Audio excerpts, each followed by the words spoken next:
Hello viewers, स्वागत है आपका ध्येय स्टडी ऑनलाइन में। आज हम पढ़ेंगे प्राचीन भारत। स्टार्टिंग से हम लोग वन लाइनर बेस में इसे देखेंगे, जो हमारे आने वाली परीक्षाओं के लिए बहुत ही उपयोगी हैं। जिस काल में लेखक के साक्ष्य तो मिलते हैं परंतु उन्हें पढ़ा नहीं जा सकता, उसे आद्य काल या आद्य इतिहास या प्रोटो हिस्ट्री कहते हैं। ठीक है, जिस काल के लेखक का साक्ष्य नहीं प्राप्त होता उसे प्रागैतिहासिक काल कहते हैं। मानव विकास के उस काल को इतिहास कहा जाता है जिसका विवरण लिखित रूप में हो।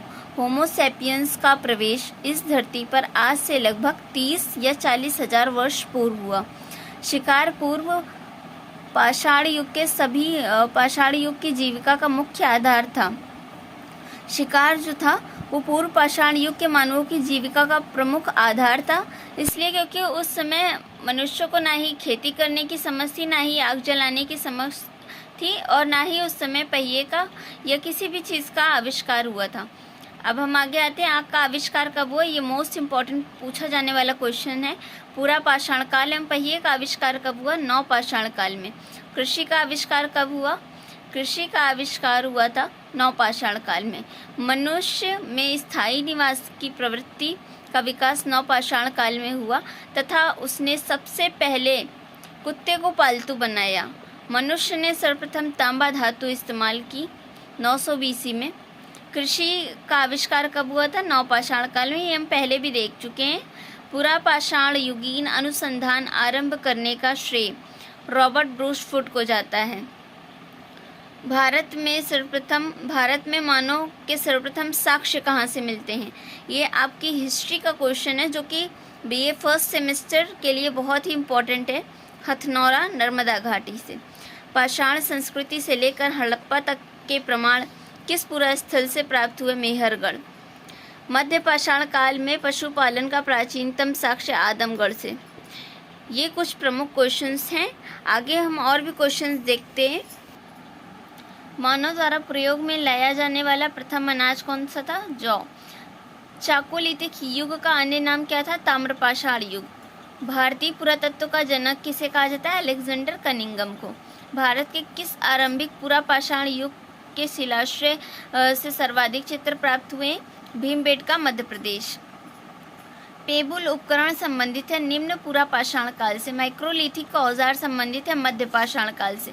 भारत के 2 सर्वाधिक प्राचीन ज्ञात मध्य पाषाण कालीन स्थल कौन से? मैदहा और सरायनाहर। ठीक है, नवदा टोली नामक ताम्रपाषाणिक स्थल का उत्खनन HD सांकलिया ने किया, जो मध्य प्रदेश में स्थित है। आगे एक और क्वेश्चन देखते हैं। भारत में सबसे प्राचीन नगर मोहनजोदड़ो था, सिंधी में, जिसका अर्थ क्या होता है? मृतकों का टीला। सिंधु सभ्यता के बारे में आइए देखने का प्रयत्न करें हम लोग। सिंधु सभ्यता की सर्वमान्य तिथि रेडियो कार्बन तिथि C14 के अनुसार 2350 से 1750 ईसा पूर्व मानी गई। इस सभ्यता में मुख्य निवासी द्रविड़ एवं भूमध्य सागरीय थे। सिंधु सभ्यता या सिंधो सभ्यता नगरीय सभ्यता थी। स्वतंत्रता प्राप्ति पश्चात हड़प्पा संस्कृति के सर्वाधिक स्थल गुजरात में पाए गए। जुते हुए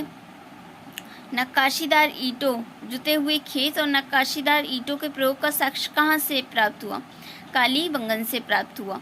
ये कुछ ऐसे क्वेश्चंस हैं जो कि आपकी एग्ज़ाम की तैयारी के लिए बहुत ही इम्पोर्टेंट साबित हो सकते हैं तथा इनके माध्यम से आप जो कॉम्पिटिटिव एग्ज़ाम्स हैं उनकी भी तैयारी कर सकते हैं।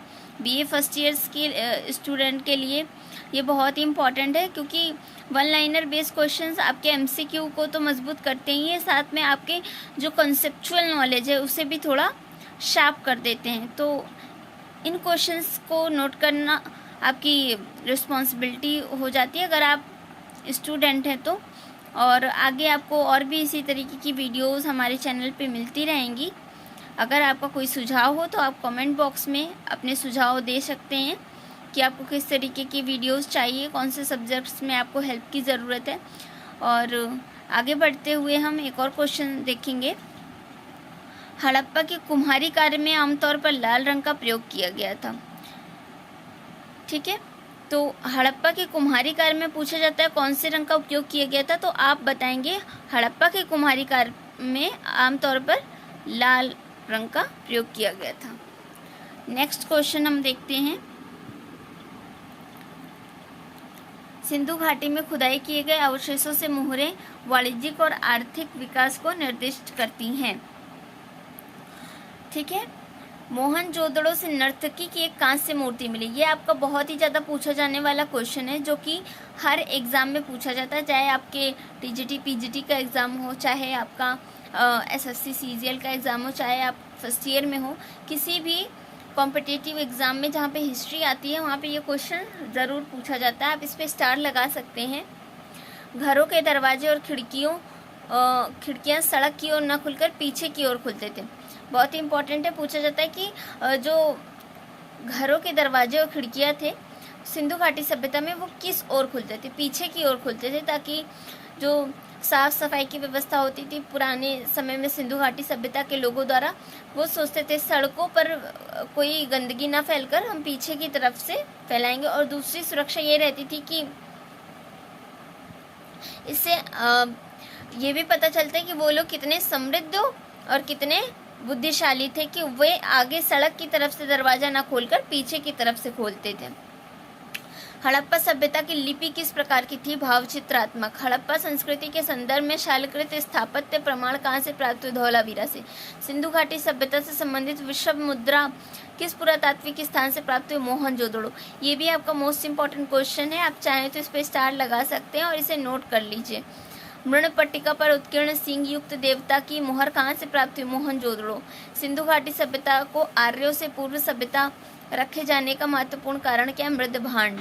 भारत में किस प्रकार के मृदभांड द्वितीय नगरीकरण के प्रारंभ के प्रतीक माने जाते हैं? लाल काले। लोथल को लघु हड़प्पा या लघु मोहनजोदड़ो भी कहा जाता है। इसके पूर्वी भाग में गोदीवाड़ा का साक्ष्य मिला है। सिंधु सभ्यता में मुख्यतः फसल थी गेहूं और जौ। ये पूछा जाता है कि सिंधु सभ्यता की प्रमुख फसलें कौन थी। ये क्वेश्चन भी इम्पोर्टेंट है आपका, आप चाहें तो इसे नोट कर सकते हैं। तो आप बताएंगे गेहूं और जौ सिंधु सभ्यता की प्रमुख फसलें थी। सुतकोटरा से सैंधवकालीन घोड़े के अवशेष मिले हैं। ये भी क्वेश्चन आपके लिए इम्पोर्टेंट है कि घोड़े के सैंधवकालीन घोड़े के अवशेष कहाँ मिले, पूछा जाता है। तो आप बताएंगे सुरकोतजा से। ठीक है। सिंधु सभ्यता के लोग धरती को उर्वरता की देवी मानकर उसकी पूजा किया करते थे। पूछा जाता है सिंधु सभ्यता के लोग किसकी पूजा करते थे? तो आप बताएंगे धरती को उर्वरता की देवी मानकर उसकी पूजा करते थे। पशुओं में कुबड़ वाला सांड इस सभ्यता के लोगों के लिए विशेष पूजनीय था। ठीक है। सिंधु घाटी सभ्यता के लोग किस पशु की पूजा करते थे? ये भी पूछा जाता है आपसे। तो ये इम्पोर्टेंट क्वेश्चन है, आने वाले एग्जाम्स के लिए आपके लिए महत्वपूर्ण हो सकता है आपके फर्स्ट ईयर में फर्स्ट सेमेस्टर में ये आपके प्रश्न में शामिल हो, या फिर आप जब भी लॉन्ग टाइप के आंसर लिखते हैं तो उसमें भी ऐसे की पॉइंट्स का अगर आप उल्लेख करते हैं तो एग्जामिनर आपको हो सकता है कि उसके एक्स्ट्रा मार्क्स दे सकता है। क्योंकि अगर आप कोई भी विशेष पॉइंट का उल्लेख करते हैं जो कि ज़्यादा इम्पॉर्टेंट है तो उससे आपके आंसर्स काफ़ी प्रभावी हो जाते हैं और आपको काफ़ी सुविधा रहती है नंबर पाने में। आगे आते हैं हम लोग। मनोरंजन के लिए सैंधववासी मछली पकड़ते थे, शिकार करते थे। ठीक है।